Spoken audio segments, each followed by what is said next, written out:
बेवफा एसडीएम ज्योति मौर्य के बाद कांस्टेबल रेशमा निकली बेवफा।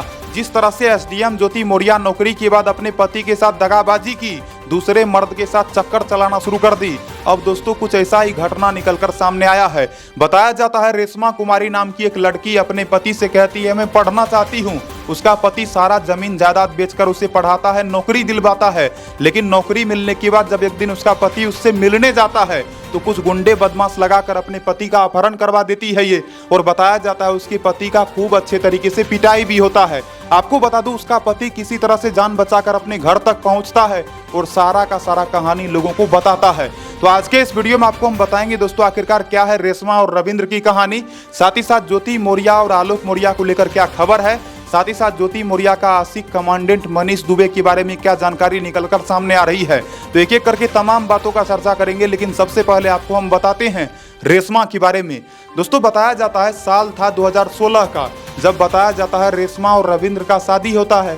शादी के बाद रेशमा अपने पति रविंद्र से कहती है मैं पढ़ना चाहती हूँ। तो रविंद्र भी कहता है ठीक है कोई बात नहीं, मैं तुम्हें पढ़ाऊंगा। आपको बता दूं रविंद्र भाई में अकेले होता है और सारा का सारा जमीन जायदाद इसी के नाम से होता है। तो रविंद्र ये कहता है कि मुझे अगर जमीन भी बेचना पड़ेगा तो मैं जमीन बेचकर तुम्हें पढ़ाऊंगा। बताया जाता है साल 2016 के बाद से ये पढ़ाना शुरू कर देता है। रेशमा भी बड़े शिद्दत से पढ़ती है। ये बात है साल 2018 की, जब रेशमा पुलिस की भर्ती के लिए फॉर्म भरती है। आपको बता दूं यूपी पुलिस के लिए ये फॉर्म अप्लाई करती है, एग्जाम देती है, एग्जाम देने के बाद पास कर जाती है और आपको बता दूं रेशमा को जॉब हो जाता है। अब आपको बता दूं जब रेशमा पास हो जाती है, ट्रेनिंग पीरियड में ही बताया जाता है रेशमा प्रेग्नेंट हो जाती है। ये जब ट्रेनिंग करने के लिए जा रही होती है उसके बाद बताया जाता है ये 500 रुपया में एक टेबलेट खरीदती है और अपने बच्चे का एबॉर्शन करवा देती है। लेकिन इस बात का खुलासा ये अपने पति के सामने नहीं करती। एक दिन अचानक अपने पति को कॉल करके बताती है ट्रेनिंग पीरियड में कि मेरा जो बच्चा था वो खराब हो गया। तो इसका पति कहता है हो सकता है कि एक्सरसाइज कर रही होगी इसीलिए बच्चा खराब हो गया होगा। बाद में दोस्तों इसके पति को पता चलता है कि इसकी पत्नी रेशमा जो कि टेबलेट खाकर उस बच्चे को मार दी। उसके बाद आपको बता दूं दोस्तों उसके बावजूद भी उसका पति कुछ नहीं बोलता, रविंद्र कुछ भी नहीं बोलता रेशमा से। लेकिन बताया जाता है जब ट्रेनिंग खत्म हो जाता है, जब ये ड्यूटी पर जाती है, बताया जाता है इसका पहला पोस्टिंग होता है दोस्तों गाजीपुर में। गाजीपुर में पोस्टिंग होने के बाद बताया जाता है इसका पति इससे मिलने जाता है। अब दोस्तों जब इसका पति रविंद्र इससे मिलने जाता है तो ये अपने पति को गाली देना शुरू कर देती है। ये अपने पति से कहती है तुम मेरे पास मत आओ, हम तुमको नहीं देखना चाहते हैं। आपको बता दूं नौकरी होने के बाद रेशमा पूरी तरह से बदल जाती है। उसका पति कहता है तुम ऐसा क्यों कर रही हो।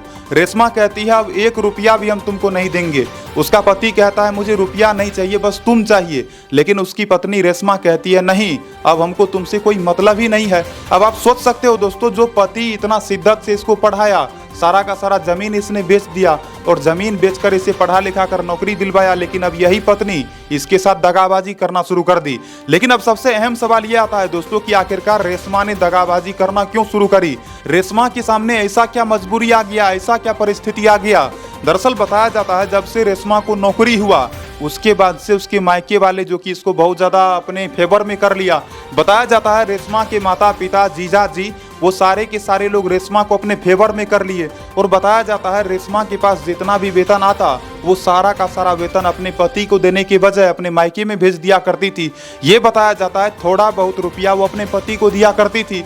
अब उसका पति एक दिन सवाल करता है कि मैं अपना सारा जमीन जायदाद बेचकर तुमको पढ़ाया, पढ़ाने के बाद नौकरी दिलवाया और नौकरी मिलने के बाद अब तुम मेरे साथ ही गद्दारी कर रही हो, ऐसा क्यों। आपको बता दूं रेशमा कहती है ज्यादा मत बोलो, अगर ज्यादा बोलेगा तो हम तुमको औकात दिखा देंगे। और आखिरकार दोस्तों औकात दिखाने का भी दिन आ ही जाता है। दोस्तों गाजीपुर में एक थाना पड़ता है भुरकुरा कोतवाली करके। दरअसल इसका पति जब इससे मिलने के लिए जाता है ये कुछ गुंडे बदमाशों को कॉल करती है और कॉल करने के बाद अपने ही पति का अपहरण करवा देती है। अब दोस्तों बताया जाता है इसके पति को गाजीपुर से अपहरण कर लिया जाता है और अपहरण करके उसे वाराणसी ले जाया जाता है, जिसको कि आप लोग बनारस के नाम से जानते हैं। तो बनारस इसे ले जाया जाता है दोस्तों। वहां पर बताया जाता है रविंद्र का अच्छे तरीके से धुलाई होता है।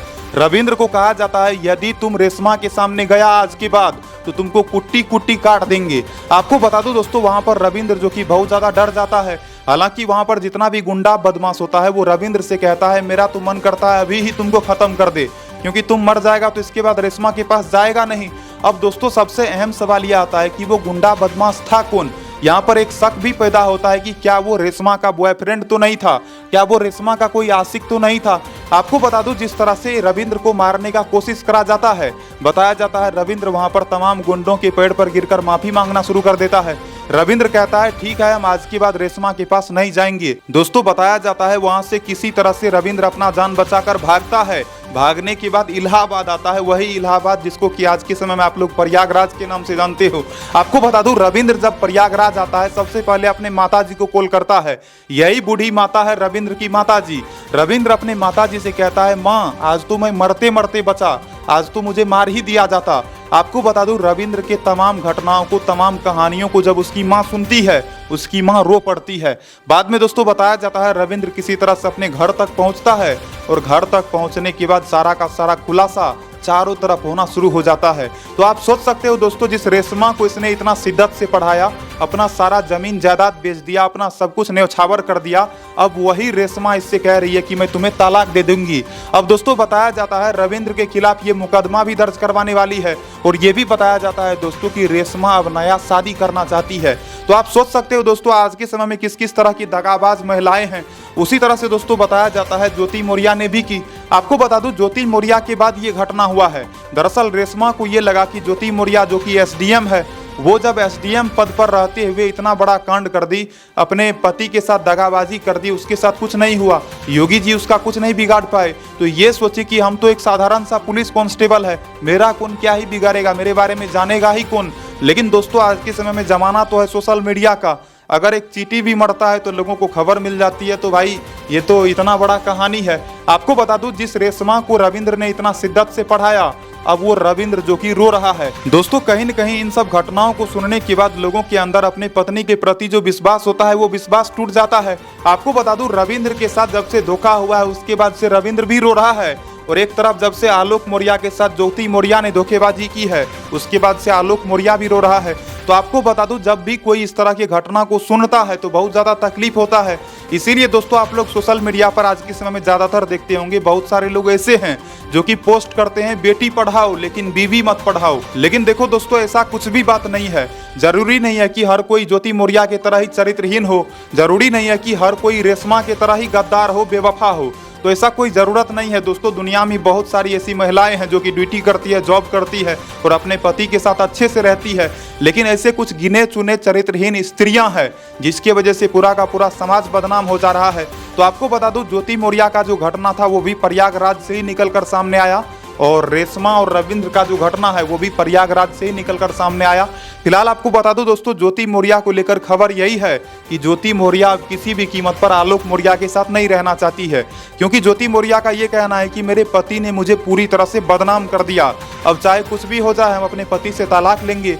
और दोस्तों सूत्रों के हवाले से ये भी जानकारी निकलकर सामने आ रही है कि ज्योति मौर्य जो कि अपने आशिक कमांडेंट मनीष दुबे के साथ अब शादी कर सकती है। हालांकि आपको बता दूं इसका जो आशिक है कमांडेंट मनीष दुबे वो भी शादीशुदा है। तो बताया जा रहा है एक तरफ मनीष दुबे अपने पत्नी को तलाक देगा, दूसरी तरफ ज्योति मौर्य अपने पति आलोक मौर्य को तलाक देगी। तो देखते हैं दोस्तों आगे क्या होता है नहीं होता है। फिलहाल इस वीडियो में आपको मैंने बताया रेशमा और रविंद्र के बारे में, साथ ही साथ आपको मैंने खबर दिया ज्योति मौर्य और आलोक मौर्य को लेकर, साथ ही साथ ज्योति मौर्य का जो आशिक है कमांडेंट मनीष दुबे उसके बारे में भी मैंने आपको बताया। तो फिलहाल इस वीडियो में इतना ही दोस्तों, आशा करता हूँ ये वीडियो आपको पसंद आया होगा। बाकी इस वीडियो को आप अपने दोस्तों से भी शेयर करें। बाकी आप लोगों से मैं कहना चाहूँगा हमेशा सावधान रहें, सतर्क रहें, और एक आदमी के कारण हर किसी को जज करना जो कि गलत है। तो एक आदमी गलत है इसका मतलब ये नहीं है कि पूरा का पूरा समाज ही गलत है, पूरा का पूरा परिवार ही गलत है, ऐसा कुछ भी नहीं है। एक लड़की के गलत होने से तमाम लड़कियां गलत नहीं होती, और एक लड़का के गलत होने से तमाम लड़के गलत नहीं होते। तो सबका अपना अपना जो होता है राय होता है, अपना अपना विचार होता है। तो ज़्यादा कुछ नहीं कहना है। आशा करता हूँ दोस्तों इस वीडियो के माध्यम से आपको एक कहानी के बारे में पता चला होगा कि ज्योति मौर्य के बाद किस तरह से उत्तर प्रदेश के प्रयागराज के अंदर ये दूसरा घटना जो कि बहुत जल्द देखने को मिला। हालांकि देखते हैं दोस्तों आगे क्या होता है नहीं होता है। फिलहाल इस वीडियो में इतना ही। वीडियो को लाइक करना, चैनल को सब्सक्राइब करना, और इस तरह के और भी खबरों के लिए आप हमारे साथ बने रहना, जुड़े रहना।